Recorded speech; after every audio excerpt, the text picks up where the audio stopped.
faut savoir qu'on peut recopier un tableau croisé dynamique. Alors, on va prendre un exemple simple. Je vais supprimer tout ce qu'il y a actuellement. Voilà. Imaginons que l'on veuille avoir une sélection par type. Donc, j'ajoute au niveau des lignes les types. Ensuite, j'ajoute au niveau des colonnes la nature. Et je mets au niveau des valeurs, je vais mettre le prix de vente. Voilà. Donc, on a ici un résultat des ventes en fonction des types et des natures. Maintenant, si je veux avoir un petit tableau de bord, ben, je vais pouvoir sélectionner en fait ce tableau et le recopier à côté. Donc, pour sélectionner le tableau, en fait, il y a juste besoin de sélectionner la cellule en haut à gauche du tableau. Si je fais clic droit, copier ou CTRL-C, et je viens ici et je clique droit, coller, j'ai ici le même tableau à l'identique. Et vous voyez qu'il a suffi de sélectionner la cellule en haut à gauche du tableau.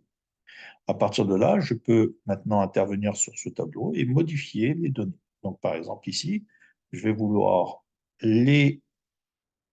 Je vais enlever donc déjà tous les éléments. Donc là, je vais enlever ça, je vais enlever ça et je vais enlever ça également.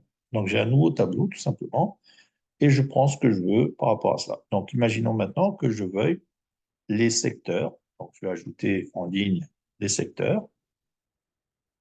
Voilà. Et je vais ajouter en valeur, je vais mettre les prix de vente.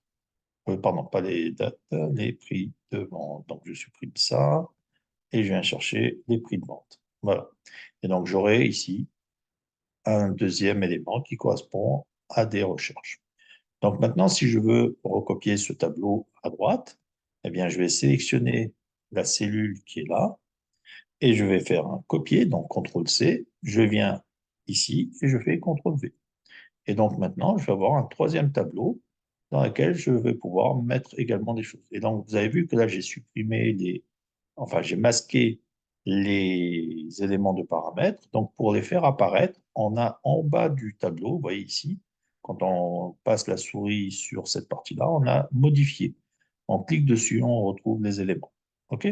Alors maintenant, on va pouvoir modifier les éléments de ce tableau. Donc, je vais supprimer les valeurs que j'avais ici et j'en remets d'autres en fonction de ce que je veux. Donc là, par exemple, je veux avoir les départements. Donc, je vais aller chercher les départements. Et ensuite, je vais avoir, par rapport aux départements, je vais avoir les estimations. Donc, je vais avoir le prix des estimations. Donc là, je prends ça et j'ai ici les estimations.